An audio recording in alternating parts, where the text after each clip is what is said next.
가지 내용입니다. 자, 내용을 읽어보겠습니다. 너희가 세상의 초등 학문에서 그리스도와 함께 죽었거든 어찌하여 세상에 사는 것과 같이 규례에 순종하느냐. 곧 붙잡지도 말고 맛보지도 말고 만지지도 말라 하는 것이니 이 모든 것은 한때 쓰이고는 없어지리라. 사람의 명령과 가르침을 따르느냐. 이런 것들은 자의적 숭배와 겸손과 몸을 괴롭게 하는 데에는 지혜 있는 모양이나 오직 육체를 따르는 것을 금하는 데에는 조금도 유익이 없느니라. 아멘. 오늘 조금 이렇게 성경 보실 때 주의 깊게 보시지 않으면 오해를 할 수가 있습니다. 여기 20절은 우리 위에서 이제 초등학문에 대한 무엇이 초등학문인지 이렇게 설명을 해놨죠. 거기에 세상의 헬라 철학과 그리고 유대교적인 가치관, 율법주의, 그리고 그 뭐 점성술이나 이런 것에서 나오는 천사 숭배, 이런 것들을 다 포괄적으로 말하는 세상의 초등학문이라고 말하는 것들이 그런 것들을 몽땅 다 지칭하거든요. 뭐 그냥 학문이라고 이렇게 해도 되는데 굳이 초등학문이라고 이렇게 지칭을 해놓은 것은 그런 것에 대한 그 가치를 격화시키는 거죠. 이거 우리가 보고 있는 온전한 것이 아니라는 얘기입니다. 우리가 보고 있는 가장 고상하신 예수 그리스도, 사도 바울은 자기 속에 있는 그 예수 그리스도를 보물, 보화, 그리고 가장 고상한 것, 이런 표현들을 항상 써왔거든요.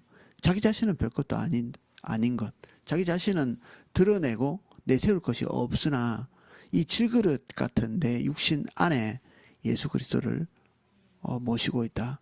그 안에 있는 예수 그리스도, 우리 내면에서 거주하고 계시는 예수 그리스도를 가장 고상한 것으로 여기고 있고, 그리고 그 외의 모든 그 가르침들, 이런 것들을 격화시키면서 초등학문 이렇게 지칭하고 있죠. 너희가 그리스도와 함께 죽었거든 어찌하여 세상에 사는 것 같이 규례에 순종하느냐. 우리가 거기서 완전히 이게 죽은 거죠. 그들은 율법을 지킴으로 또는 세상 학문에 심취함으로 거기서 뭔가 신령한 것을 얻고 그걸 자기 인생의 돌파구로 삼을지 모르겠지만, 우리는 거기에서 이제 우리가 그들보다 율법을 더 잘 지키느냐, 그런 논리, 물리적 논리죠. 물리적 논리. 근데 그게 법적으로 완전히 끝난 것입니다. 법적으로. 누가 율법을 잘 지키냐, 바리새인이냐 우리 그리스도인이냐, 지금 이거는 바보 같은 이 논리죠. 율법주의자들은 우리와 완전히 다른 세계에 살고 있습니다. 세상 초등학문이라고 하는 것은 이 수직적인 이 레벨을 얘기하는 거죠. 그들은 완전히 저 밑에서 그냥 이렇게 살아가고 있는 하등한 존재처럼, 어떻게 보면 되게 모욕적인 말이죠.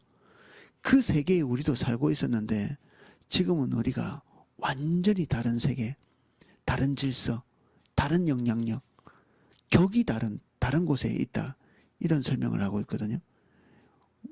원칙이 다른 겁니다. 적용받는 어떤 법칙이 다른 것이고, 그들은 그들의 세계가 있고 우리는 우리의 세계가 있죠. 우리는 왜 그들의 세계에서 예수 그리스도의 세계로 옮겨왔나요? 세상의 혼미한 세계에서 하나님의 아들의 나라로 옮기셨다고 이렇게 얘기했는데 왜 여기에 옮겨왔나요? 거기는 구원의 여망이 없다는 겁니다. 몸부림치지만 구원의 여망이 없는. 그래서 그 21절부터 22절 초반까지 갈로를 이렇게 쳐놨습니다. 이게 오해할까봐 굳이 갈로를 이렇게 쳐놓은 것 같거든요. 이 갈로 안에 들어있는 것이 바로 세상 초등학문입니다. 이 그리스도인들이 이렇게 쓰는 말처럼 보이기도 하는데, 이거는 영지주의자들이 그리고 율법주의자들이 이 사람들을 가르치는 말. 근데 읽어보시면 좀 어디서 많이 들어본 이야기이기도 하고, 그리고 손으로 딱 붙잡기 쉬운 그런 내용입니다. 곧 붙잡지도 말고 맛보지도 말고 만지지도 말라 하는 것이니 이 모든 것은 한때 쓰이고 없어지리라. 우리 이게 교회에서 많이 들은 거죠. 세상에 있는 것들을 붙잡지도 맛보지도 만지지도 말고 모든 것은 한때 쓰이고 없어지리라. 한면의 진리를 가지고 있는 부분이죠. 한때 다 있었다가 없어지게 될 거니까. 근데 그렇게 하면서 이 세상, 이 우리가 붙잡고 만지고 그리고 맛보고 그리고 우리가 쓰고 있는 이 세계를 격화시키는, 왜 격화시키죠? 그들의 가치관 속에는 이런 눈에 보이는 것들은 아주 하등한 것이고 비본질적인 것이고 그 위에 이데아의 세계가 있는데 그 세계에 뭔가 모를 그 고상하고 본질적인 것이 있다고 믿는 가치관 안에서 이 얘기를 하는 거거든요. 성경은 뭐라고 얘기하나요? 성경은 이 모든 물질의 세계, 이 세계를 하나님께서 거룩하게 피조하셨다. 그분이 보시고 판단하실 때 하등하지 않고 이것들도 하나님께서 귀히 만드시고 보시기에 좋았다 이렇게 얘기하고 있는 거죠. 그래서 물질의 세계에 중대한 격화를 얘기한다기보다는 그러면 우리가 이제 눈에 보이는 것도 육신이잖아요. 그들은 이 육신이 하등하다고 생각하고 늘 채찍질하고 막 이렇게 해서 어떻게든 이 육신을 벗어버려야 된다고 생각하는데 우리는 육신을 벗어버리는 게 아니라 진짜 육신을 입어야 되는 거죠. 지금은 망가진 육신이기 때문에 허물이 있으나 하나님께서 이 육신을 벗어버리는 게 아니라 언젠가는 온전한 육신으로 주님의 인도를 따라갈 수 있는 좋은 육신으로 주님을 대면할 수 있는 이 완벽한 육신 그리고 빈틈없는 육신을 우리에게 주시는 이게 우리와 그들의 차이점입니다. 육신 자체를 거부하고 거절하고 눈에 보이는 것 자체를 격화시키는 게 아니고 성경은 그 모든 것이 하나님 보시기에 좋았다고 이야기하고 있는 거죠. 우리에게 문제는 무엇입니까? 순서를 잘못 매기는 거죠. 순서를.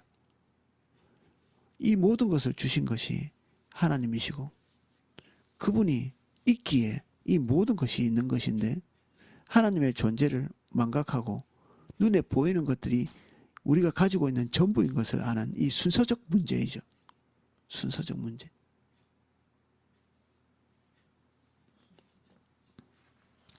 그래서 이들이 말하고 있는 것들은 우리랑 되게 비슷한 것 같은데 완전히 다른 것들이거든요. 이런 것들을 등져야 되고 절대 붙잡지도 말아야 되고 맛보지도 말아야 되고 만지지도 말아야 되는 그리고 하찮게 여기는 하나님이 우리에게 주시는 모든 것들에 물질은 포함되어 있지 않나요? 그 모든 것들이 포함되어 있는데 그런 것들이 하찮은가요? 아니요. 우리는 먹지 않으면 죽고 또 우리가 호흡하고 만지고 그리고 누리고 즐기고 기뻐하는 이 세상 가운데서 하나님께 감사하는 겁니다. 우리의 감사는 그것에서 나오죠.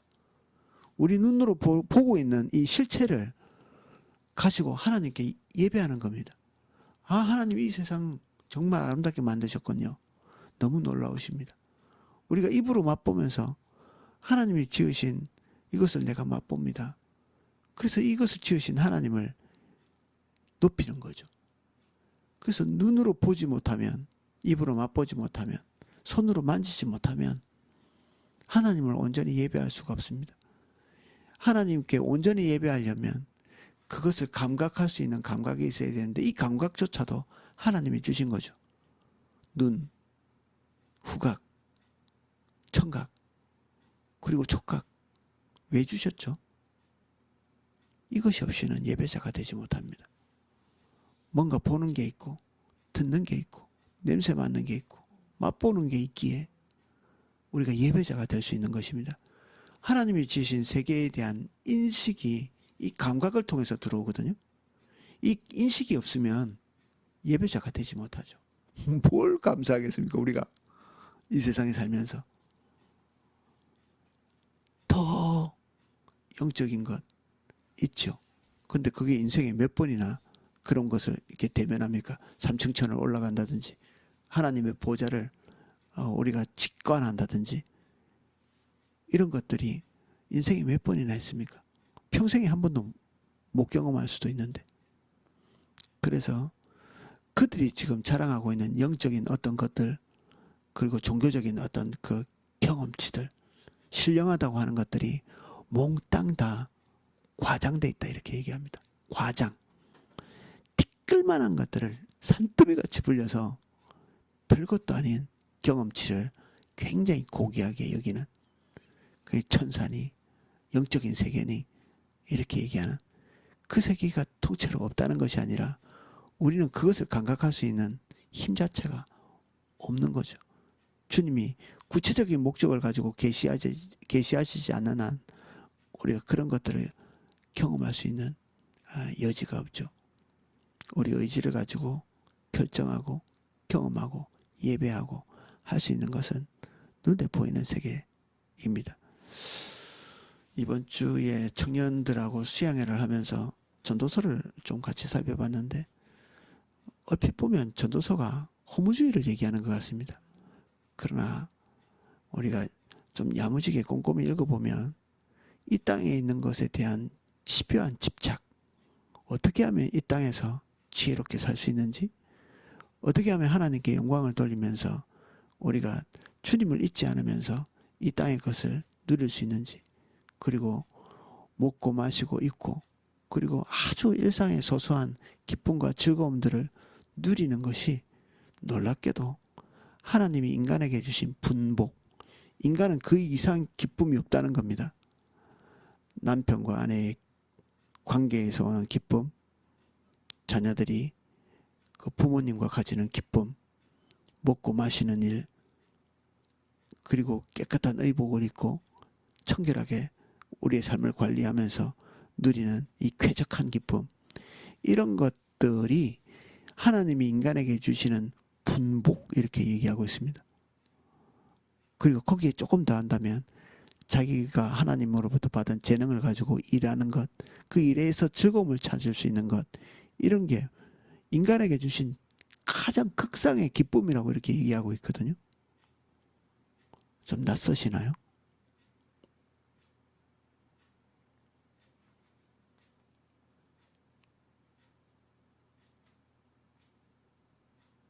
성경이 얘기하고 있는 바입니다. 그래서 여기에 갈로치고 얘기하고 있는 것들이 되게 경건해 보이는데 이런 것들이 다 쓸모없는 것들, 허구, 그리고 과장된 것, 이런 얘기를 하고 있죠. 23절은 결론적으로 이게 뭔가 얘기를 합니다. 이런 것들은 자의적 숭배, 눈에 보이는 것이 없는데 그냥 스스로 귀하다고 생각하고 스스로 떠받드는 것입니다. 겸손, 이 겸손은 거짓된 겸손이 거짓말입니다. 우리가 예수 그리스도 안에서 하나님을 직면할 수 있다. 이거 우리가 가지고 있는 생각인데 그들은 이런 얘기를 하는 거죠. 감히 인간이 어떻게 하나님을 직접 대면할 수 있단 말인가. 겸손하게 보이지만 오판입니다. 우리가 대단해서 직관하는 게 아니라 예수 그리스도의 공로가 온전하시기에 우리가 그분을 바라보고 있기에 오로지 예수 그리스도만 붙들고 있기에 그게 가능하다. 그래서 그들이 얘기하는 겸손은 예수 그리스도를 떠난 겸손이죠.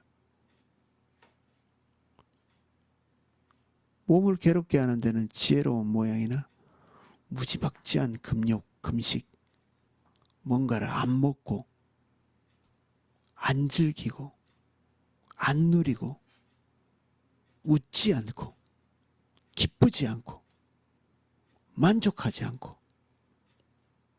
이게 경건한 것이라고 생각하는, 이러면 사람이 어떻게 되나요? 경건하다 하는 사람, 이런 것들을 하지 않고 경건한 느낌을 가지고 사는 사람들의 얼굴 표정을 보셨나요? 함께 하고 싶은가요? 하나님의 형상을 따라 지음받은 그러한 사람인데 그것을 추구하는 사람들을 가까이 하고 싶지 않은, 미혹되지 않는다면 사랑스럽지도 않고,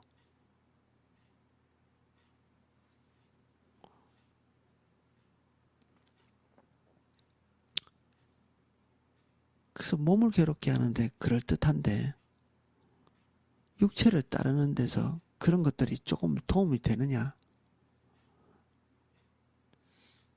예전에 예주 목사님이 어떤 목사님 얘기를 하면서 자기가 늘 혈기가 많은 것을 괴로워했던 어떤 목사님이 금식하면서 좀 이렇게 혈기가 죽는 것 같은 느낌을 받았는데 그 뭐 보식하면서 그 금식 이제 끝내자마자 그 한 숟가락 입에 뭐 곡기를 조금 넣자마자 분노가 치솟아오르는, 도움이 되는 듯한데 도움이 안 된다는 겁니다. 그런 것이 오히려 성경은 뭐라고 말하느냐? 생의 기쁨, 즐거움, 행복을 누리는데 그 넘쳐나는 그거 너 혼자 누리지 말고 그것을 누리지 못하는 사람과 나누라. 이게 성경의 가치입니다. 우리는 대한민국에서 동양에서 살아가고 있기 때문에 한 면에서는 대단히 물욕에 치우쳐 있으면서도 우리의 정신은 그런 것들을 멸시하는, 그런 것들을 숭배하면서 머릿속에 한쪽은 그런 것들이 없는 것들, 무소유의 삶, 막 이런 것들을 굉장히 이렇게 또 로망처럼 이렇게 생각하는, 놀랍게도 그런 청빈, 그리고 그런 그 금욕주의에 대한 로망을 가지고 있는 대한민국 사람이 몇 번이나 얘기했지만 모든 선진국들 그 조사한 그 조사 아래서 가장 자기 인생의 목표를 돈으로 삼고 있는, 이게 어이없는 일이죠. 하나도 도움이 안 되는 겁니다. 여기에 선언하고 있습니다. 그럴듯한 모양은 있는데 오직 육체를 따르는 것에, 그것을 금하는 데는 조금도 유익이 없느니라. 조금도 유익이. 그렇게 하는 게 금식한다고 육신의 소욕이 끊어지지도 않고요. 우리가 절기를 지킨다고 그런 것이 끊어지지 않고, 가장 온전한 것이 예수 그리스도인데 그 예수 그리스도에게서 물타는 격밖에는 되지 않는, 그러면 주님 안에 있으면 완전히 미친 듯이 그냥 육신적인 것을 추구하고 살아가느냐? 아니요. 질서가 잡히는 거죠. 질서가. 그런 것들을 멸시하지 않지만, 그런 것에 빠지지 않고, 그런 것을 주인 삼지 않지만 그런 모든 것들을 하나님의 뜻에 따라서 통치해내는 완전히 다른 세계. 이게 믿는 자의 세계입니다. 골로새 교인들이 그런 것에 미혹되어 있는 것을 통탄에 맞이하면서, 야, 그 초등학문, 너희들이 지금 예수 믿고 이 자리에 있는데 그걸 바라보고 그들을 흉내내냐? 그들이 이쪽을 바라보고 흠모해야지. 이 얘기를 하는 겁니다. 하나님의 백성이고 구원받은 사람인데도 이런 미혹에 빠질 수 있는 거죠. 그리고 실제로 이걸 가르침이라고 가르치는 그런 가르침도 너무 많고, 저도 한때 거기에 빠져 있었고, 율법주의 안에. 그리고 지금도 그렇게 가르치고 있는 사람들이 있고, 그러면 예수 그리스도는 거기에서 어떤 위치냐? 거기에 양념 정도죠. 양념. 그들이 하고 있는 소위 말하는 경건하다 하는 그런 어떤 행위에 약간의 소스를 가미하는 정도의 예수 그리스도. 이보다 더 하나님을 모욕적으로 대하는 것이 있을까? 틀린 것입니다. 다 걷어치워야 됩니다. 더 잘하려고 했을 필요도 없고 완전히 단절하고 등을 돌려야 되고 주님만 바라봐야 합니다. 너무 단호한 말, 여러 설명들을 하면서 여기까지 왔는데 못 알아들을 것 같아서 지금 여기서 영지주의자들이 하는 말을 고스란히 딱 카피해서 와서 그대로 얘기하고 그대로 가르치는 겁니다. 아마도 에바브로가 사도 바울에게 와서 그들이 이런 말을 합니다라고 얘기했고, 그리고 골로새 교인들이 이런 말에 동조하고 있습니다라고 말했겠죠. 그래서 알았겠죠. 그래서 이 편지를 보냈겠죠. 우리도 골로새 교인같이 우리는 특별히 동양에 살기 때문에 골로새와 비슷한 미혹들이 있습니다. 그러나 정신을 차리고 진짜 이런 안경을 쓰고 보면 성경의 모든 것이 영지주의자들처럼 이렇게 보입니다. 율법주의자들처럼 보이고, 우린 예수 그리스도 안에서 새롭게 거듭난 인식을 가지고 성경을 읽어야 될 필요가 있죠. 그래야 제대로 보입니다. 그래서 어른들도 성경을 좀 꼼꼼하게 볼 수 있는 그런 기회들을 좀 만들고 싶은데 조금 이렇게 마음이 조바심이 생깁니다. 그럴 기회가 쉽게 잡아지지 않네요. 기도하면서 하나님께 이런 기회를 달라고 좀 기도하면 좋을 것 같습니다. 오늘은 여기까지 살펴보겠습니다. 주님, 명백히 틀린 사실인데 우리가 틀린 것에 대한 인식이 없으며 교회 안에서도 우리가 반씩 섞여 있는 자같이 그렇게 진리를 이해합니다. 예수 그리스도가 전부이신데 그것만으로 마치 부족한 것처럼 또 다른 곳에서 몸부림을 치고 예수 그리스도는 부분에 불과한 것 같이 교리는 전부라 얘기하고 입술의 고백은 그러한데 우리의 DNA 속에는 여전히 주께 합당하게 보이기 위한 몸부림이 남아 있습니다. 거짓된 겸손, 거짓된 몸부림, 효과가 전혀 없는 종교적인 이 발버둥을 멈추게 해주십시오. 주님, 우리가 틀렸습니다. 우리를 세워주십시오. 예수만 바라보오니 그 안에 있는 생명을 우리에게 흘려보내시고 우리가 그토록 갈망하는 진짜 열매, 예수 그리스도만 우리에게 주실 수 있는 그 열매를 맺게 해주십시오. 예수님 이름으로 기도합니다. 우리